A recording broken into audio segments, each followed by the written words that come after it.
The Russian central bank believes that drought-related price shocks are not a serious threat to the economy. However, some economists say the impact from the worst drought in a century may be bigger than officials admit. And one of them is Arseний Dabbach from Rye Man Gor Securities, and he joins us now from our Moscow bureau. We've been reading and seeing a lot of the pictures of the Russian heatwave, Arseний. How much do you think it could cost the Russian economy? Well, now it's very difficult to estimate. I think the officials will have the exact figures also by the end of November. But I would roughly estimate it on the level of $30 billion up to now. That is a very substantial sum indeed. Just break that down for us a bit. Which sectors have been the worst hit by this? Well, I think agricultural sector was the biggest damaged, and retail, of course, construction business, some food production companies were severely hit by heat wave as well. So I think about 30 to 40% of the damage will come from agricultural business. It's about 4% of the economy, agricultural sector, and about 30 to 40% was drop in their business because of the heat and fire. That's my estimates. Okay.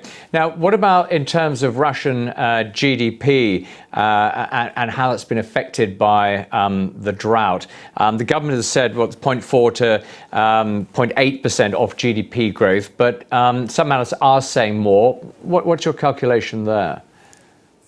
I think 0.4, 0.8 is very modest. Actually, I think the drop, we'll see less by 2% maybe in GDP growth in Russia for this year. But the forecasts are changing, and I think the officials will come to the same figure by the end of the year. And so what is the impact of these kind of figures going to be on the economy? So if, as you say, it's a loss of 30 billion and it's a much bigger impact in GDP, how will this manifest itself in the coming year? I think, as I said, it will be about 2% drop. And I think that will be most of it, half of it, as I said, will come probably from, or lesser than half will come from the retail. You know, people activity was very low and the retail sector was very low, but it could rebound in September because there was some deferred demand left, and in September, October, probably we will see some growth in retail. But regarding the agricultural sector, well, the damage is done, and it's probably was pure loss for the economy, and it will not recover because the main harvest season is there. So is this going to have a big impact then in food inflation? If not shortages, are we going to see prices rising quite considerably? I think the heat has had a local effect on the inflation, and of course there are some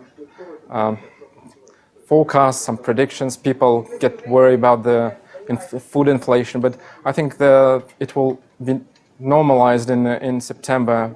But the main pressure will come from the amount of money in the economy, and some analysts say that about 30% growth in money supply this year, so that will be the main pressure for the inflation for the end of the year. Okay, that is a massive growth in money supply. So what does that mean then, finally, for the ruble? How do you see that affecting the ruble? Well, the ruble rates, and how the ruble will, what will be the attitude of the ruble? That's a very difficult question. Actually, I think it will be depends on many factors, and not only on the inflation, not only on also on the investments and the price of oil. I believe that it will depreciate a little bit, but it will be about 31, 32 ruble per dollar. Okay, Arseний Dabbach from Rye Man Gor Securities. Thanks for joining us with that outlook from Moscow. Well, staying with Russia, and at 1400G, we speak to IFR's John Weavers about the debt issuance plans at the country's second largest lender, VTB. I'm Steve Clark. This is Reuters.